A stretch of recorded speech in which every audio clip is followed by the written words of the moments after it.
Hello everyone. आज के इस लेक्चर में हम लोग पढ़ेंगे रिएक्टिव इंटरमीडिएट्स के बारे में जो कि इन बिटवीन रिएक्शन फॉर्म करते हैं।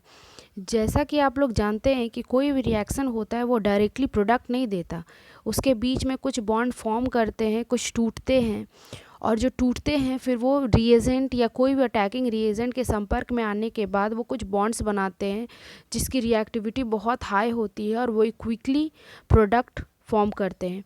तो यहाँ पर जो इन बिटवीन रिएक्शन बनता है उसको हम लोग क्या बोलते हैं, रिएक्टिव इंटरमीडिएट्स बोलते हैं।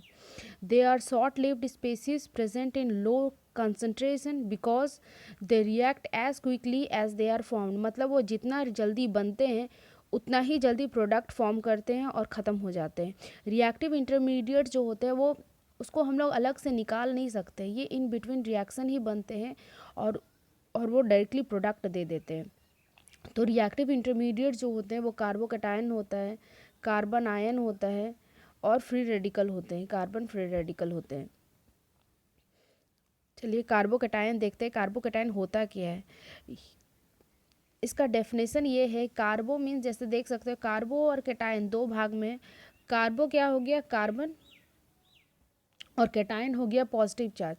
तो वैसे कार्बन के स्पीसीज जिसमें पॉजिटिव चार्ज है कार्बन के आगे उसको हम लोग क्या बोलते हैं, कार्बोकैटायन। इसका अदर नेम है कार्बोनियम आयन। इसको कार्बोनियम आयन के तौर पे भी जाना जाता है, लेकिन आजकल के न्यू ट्रेंड में इसको कार्बोकैटायन बोला जाता है। तो ये क्या होता है, बहुत ही ज़्यादा रिएक्टिव होता है और इसमें वैलेंस सेल का जो इलेक्ट्रॉन होता है, आउटर मोस्ट सेल में जो इलेक्ट्रॉन्स रहते हैं उसकी संख्या 6 होती है। Like this the structure is what, कि उसके आउटर मोस्ट सेल में, कार्बन के आउटर मोस्ट सेल में 6 इलेक्ट्रॉन रहती है और उसमें एक पॉजिटिव चार्ज होता है जिसके वजह से ये बहुत ज़्यादा रिएक्टिव हो जाता है। और कोई भी इलेक्ट्रॉन डोनर अगर कोई स्पीसीज आता है, अगर उसके संपर्क में आता है तो वो तुरंत ही उससे बॉन्डिंग करके सेट हो जाता है। यहाँ देख सकते हैं strong tendency to complete its octet by accepting a pair of electron. क्या है कि 6 इलेक्ट्रॉन तो ऑलरेडी इसके ऑर्बिटल में है लेकिन एक पेयर वैकेंट है। तो अगर वो एक पेयर मिल जाता है उसको कहीं से भी तो उसका ऑक्टेट कंप्लीट हो जाएगा। और कोई भी जो भी एलिमेंट या मॉलिक्यूल होता है उसको अपना ऑक्टेट कंप्लीट करना बहुत ज़रूरी होता है। सो कार्बोकैटायन के पास टेंडेंसी बहुत ज़्यादा है इलेक्ट्रॉन पेयर एक्सेप्ट करने की। अब आइए देखते हैं कि इसका फॉर्मेशन कैसे होता है।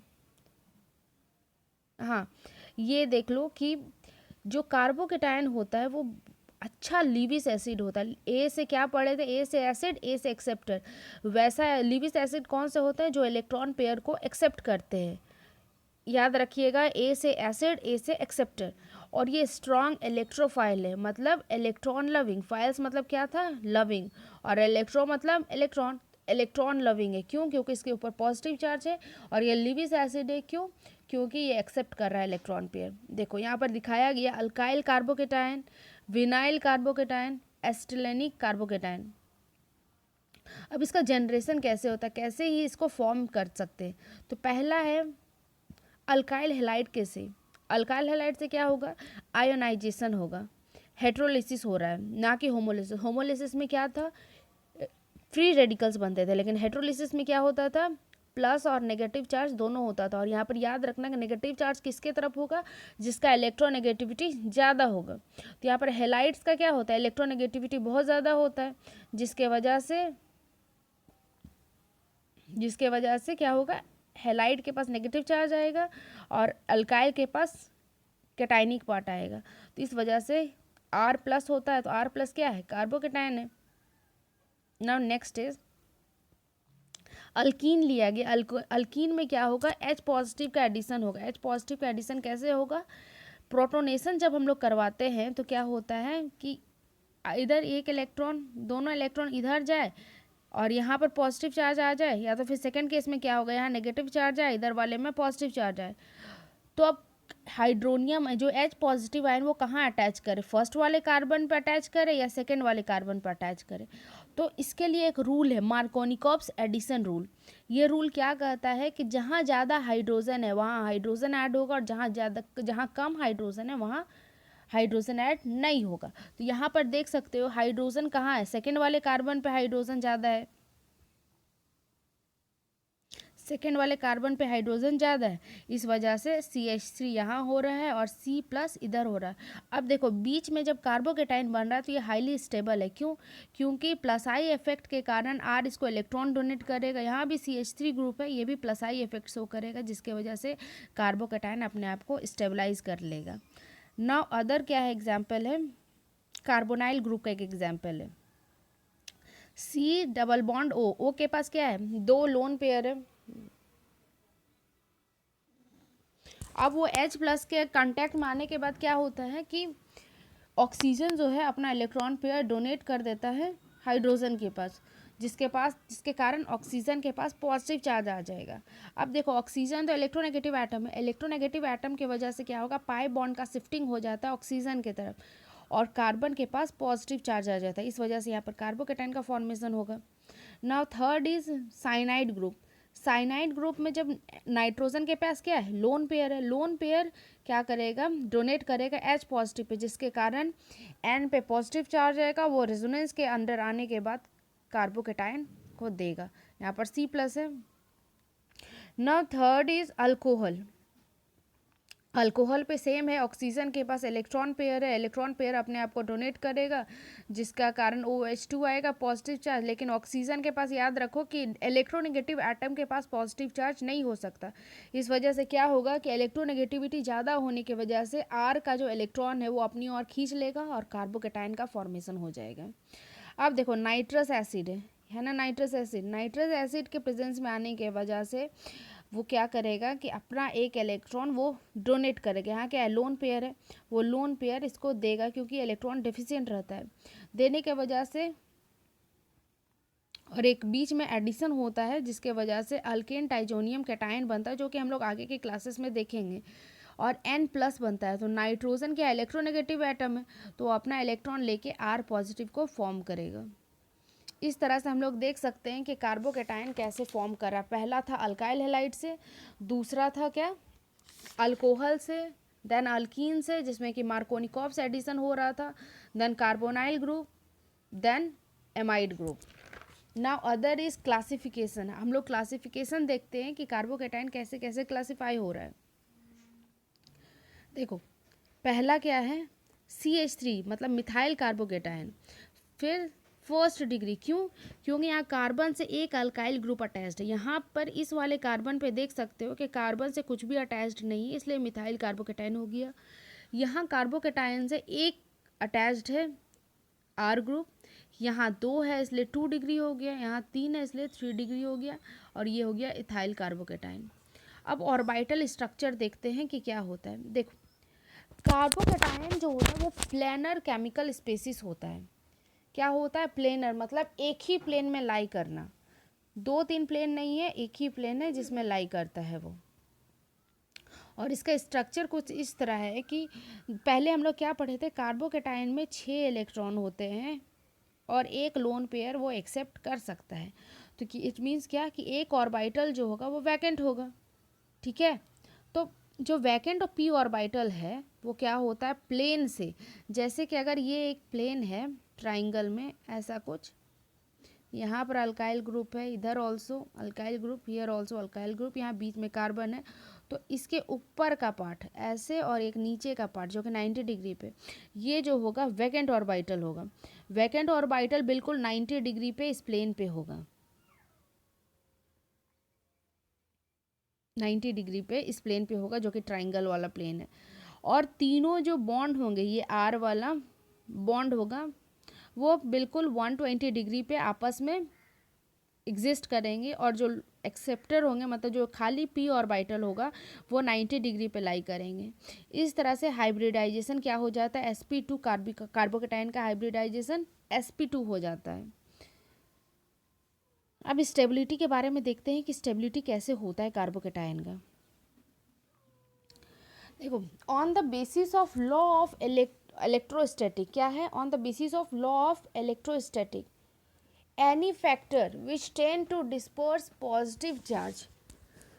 लॉ ऑफ इलेक्ट्रोस्टैटिक्स में क्या डिपेंड करता है कि कोई भी ऐसा फैक्टर जो कि पॉजिटिव चार्ज को डिस्पर्स कर दे by distributing it over rest of the molecule must stabilize the carbocation, while any factor which intensify the positive charge can destabilize the carbocation. तो देखो स्टेबिलिटी कैसे आएगा, डिस्पर्सिंग के कारण।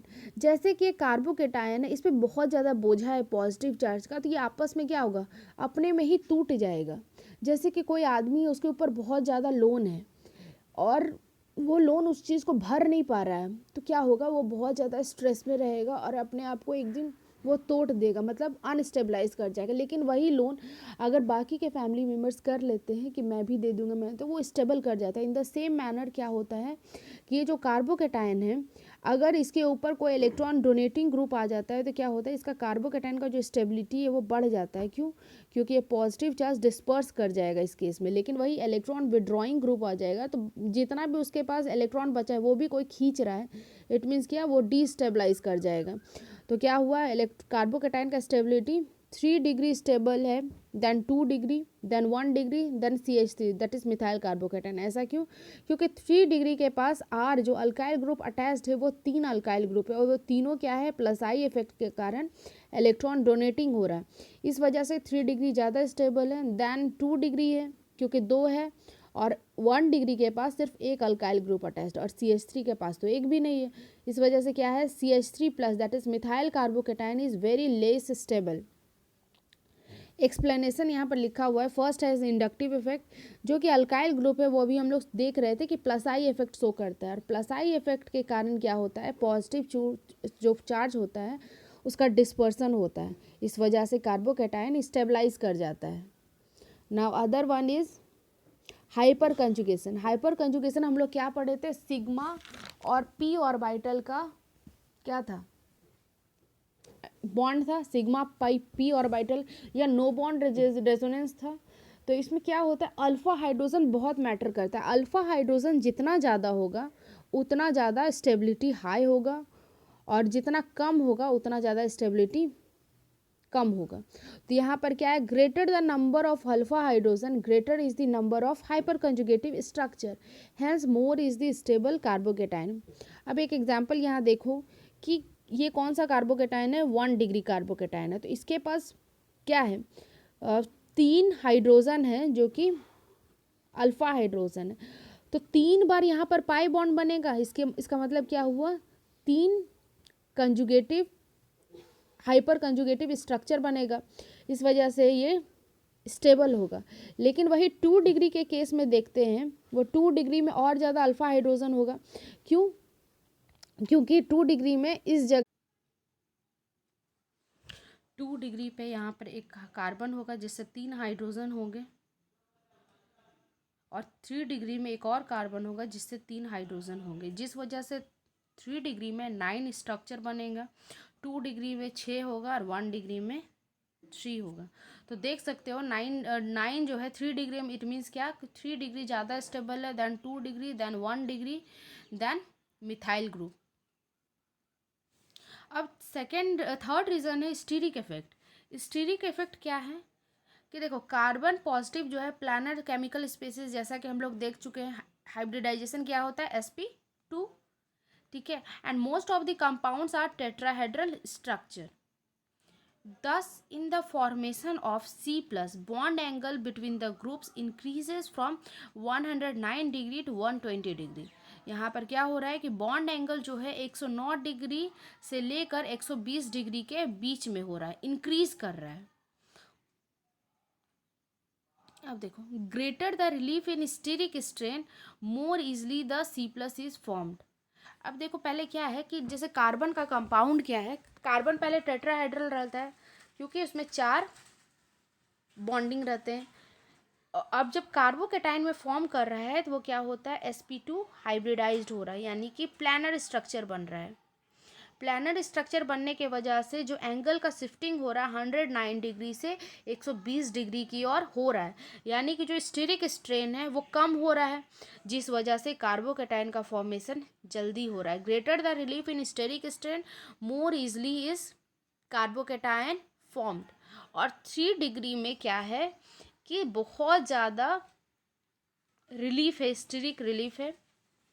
In 3 degree carbocation, steric relief is expected to be maximum in its formation. मतलब 3 degree में क्या है, बहुत ज़्यादा स्टीरिक इफेक्ट से रिलीफ मिलता है, जिस वजह से 3 डिग्री का बनना बहुत ईजी रहता है। अब देखो हम लोग सेकंड देखते हैं, stability of unsaturated carbocation. Unsaturated carbocation का स्टेबिलिटी क्या होता है। अब वैसा कार्बोकेटाइन जिसके जस्ट बगल में डबल बॉन्ड हो या बेंजीन रिंग हो, उसको हम लोग अनसेचुरेटेड कार्बोकेटाइन बोलते हैं। पहला है स्टेबिलिटी ऑफ एलाइल और बेंजाइल कार्बोकेटाइन। तो एलाइल और बेंजाइल कार्बोकेटाइन क्या है, देखो यहाँ पर एक एलाइलिक ग्रुप है जो कि कार्बोकेटाइन से अटैच्ड है। अब देखो यहाँ पर क्या है कि जो डबल बॉन्ड है वो कंजुगेशन में है पॉजिटिव चार्ज की वजह से, जिसके वजह से रेजोनेंस होगा। रेजोनेंस क्या होता है, जब कंजुगेशन में कोई भी चीज़ हो तब हम लोग रेजोनेंस इफेक्ट देखते हैं, जैसा कि हम लोग पिछले क्लास में पढ़े थे। तो यहाँ पर क्या हो रहा है कि पाई बॉन्ड जो है पॉजिटिव चार्ज से कंजुगेशन में, जिसकी वजह से क्या होगा, पाई बॉन्ड का शिफ्टिंग होगा और पॉजिटिव चार्ज अदर वाले कार्बन पे आ जाएगा, जिसके वजह से पॉजिटिव चार्ज का डिस्पर्सन होगा, जिस वजह से एलाइल कार्बोकेटाइन जो है स्टेबलाइज्ड है। ना सेकेंड इज बेंजाइलिक कार्बोकेटाइन। अब देखो बेंजाइलिक कार्बोकेटाइन में भी सेम केस है, जो पाई बॉन्ड है पॉजिटिव चार्ज से कंजुगेशन में, जिस वजह से यहाँ पर डबल बॉन्ड का कैरेक्टर आएगा और पॉजिटिव चार्ज धीरे धीरे मूव करेगा और वो आपस में डिस्पर्स करेगा, डीलोकलाइज करेगा, जिसके वजह से बेंजाइल कार्बोकेटाइन का भी स्टेबिलिटी बहुत ज़्यादा होता है। अब एक चीज़ देखते हैं, हाँ एक चीज़ बताना मैं भूल गई कि अगर देखो जैसे कि यहाँ पर CH2 है, अगर इससे एक और ग्रुप अटैच्ड हो जाए, जैसे कि एक मिनट, जैसे कि ये CH2 है, इससे अगर और एक बेंजीन ग्रुप ऐड हो जाता है तो क्या होगा, स्टेबिलिटी जो है ज़्यादा बढ़ जाएगा। अगर और एक फिनाइल ग्रुप अटैच्ड हो जाता है तो और ज़्यादा स्टेबिलिटी बढ़ जाएगा। तो क्या होता है कि 3 डिग्री ज़्यादा स्टेबल है। एक मिनट, तो इट मीन्स क्या कि जो डाईफिनाइल मिथाइल कार्बो, ये तो क्या है, single benzyl group, single phenyl group attached. अगर यहाँ पर दो फिनाइल ग्रुप अगर अटैच्ड हो जाएगा तो उसमें रेजोनेंस स्ट्रक्चर बढ़ जाएगा। और अगर 3 जुड़ जाता है फिनाइल ग्रुप तो तीनों का स्टेबिलिटी बहुत ज़्यादा होगा, मतलब ट्राईफिनाइल जो कार्बोकेटाइन होगा वो ज़्यादा स्टेबल होगा in comparison of diphenyl carbocation, and at last it is benzyl carbocation. तो इसके वजह से क्या होगा कि नंबर ऑफ रेजोनेटिंग स्ट्रक्चर बहुत बड़ा इंपॉर्टेंट फैक्टर है in deciding the stability of carbocation. Okay, now what are the effects of stability on the what are the effects of substituents on the stability of benzyl carbocation. मतलब क्या कि benzyl carbocation जो अभी हम लोग देख रहे थे उसका स्टेबिलिटी कौन कौन से फैक्टर पे डिपेंड करता है अगर सब्स्टिट्यूएंट अटैच्ड हो तो पहला क्या है कि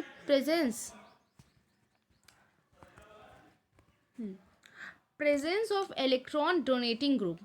क्या है कि इलेक्ट्रॉन डोनेटिंग ग्रुप अगर अटैच्ड रहता है तो उसका मतलब क्या है, कैसे वो मतलब उसको स्टेबल करता है उसके बारे में देखते हैं। पहले देखो यहाँ पर presence of electron donating groups such as alkyl group, hydroxy group, alkoxy group, amide group, 1 degree amide group, 2 degree amine, these are orthopara when present in orthopara position tends to stabilize the substituent benzyl carbocation.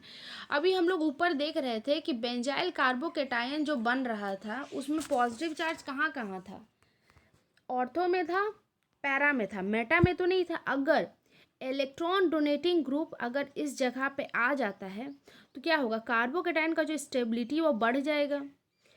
तो क्या होगा कि benzyl carbocation के comparison में जो substituted होगा benzyl carbocation वो ज़्यादा स्टेबल करेगा। क्यों, क्योंकि वो पॉजिटिव चार्ज जो ऑर्थो पैरा पे बन रहा था उसको वो डिस्पर्स कर देगा। क्यों, आर इफेक्ट के कारण, रेजोनेंस के कारण। अब वही इलेक्ट्रॉन विड्रॉइंग ग्रुप आ जाता है, जैसे कि हुआ साइनाइड हुआ, नाइट्रो ग्रुप हुआ, देन CHO ग्रुप हुआ, COR हुआ, COOR हुआ एट ऑर्थो पैरा पोजिशन। तो क्या होगा, वो डीस्टेबलाइज कर जाएगा। देखो एक वही बेंजाइल वाला मैं स्ट्रक्चर बना रही हूँ, उसे देखो आप लोग। क्या है कि यहाँ पर CH2 ग्रुप था पॉजिटिव चार्ज, और यहाँ पे एक मिनट सॉरी,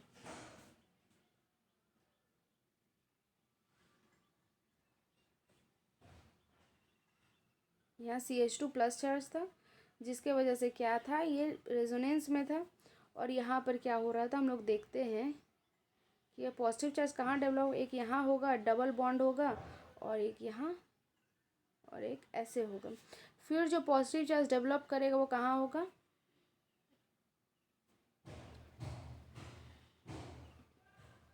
इस जगह पे बनेगा, और नेक्स्ट वाले केस में इस जगह पे बनेगा।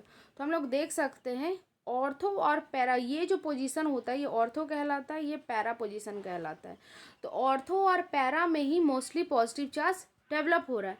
और पॉजिटिव चार्ज को अगर कोई ऐसा, अगर हम इलेक्ट्रॉन डोनेटिंग ग्रुप अगर अटैच कर देते हैं तो क्या होगा, ये पॉजिटिव चार्ज जो है वो डिस्पर्स कर जाएगा, जिस वजह से इसका स्टेबिलिटी बढ़ जाएगा। लेकिन अगर यहाँ पर इलेक्ट्रॉन विड्रॉइंग ग्रुप अटैच कर देते हैं, इलेक्ट्रॉन विड्रॉइंग ग्रुप इस जगह पर अटैच हो जाता है, तो क्या होगा कि यहाँ पर जो रेस्ट नेगेटिव चार्ज थोड़ा बहुत भी बचा था उसको तो वो अपनी ओर खींच लेगा, जिसके वजह से क्या होगा, पॉजिटिव चार्ज और भी ज़्यादा इंटेंसीफाई कर जाएगा, जिसके कारण ये जो कार्बोकेटाइन का जो स्टेबिलिटी है वो बहुत ज़्यादा घट जाएगा।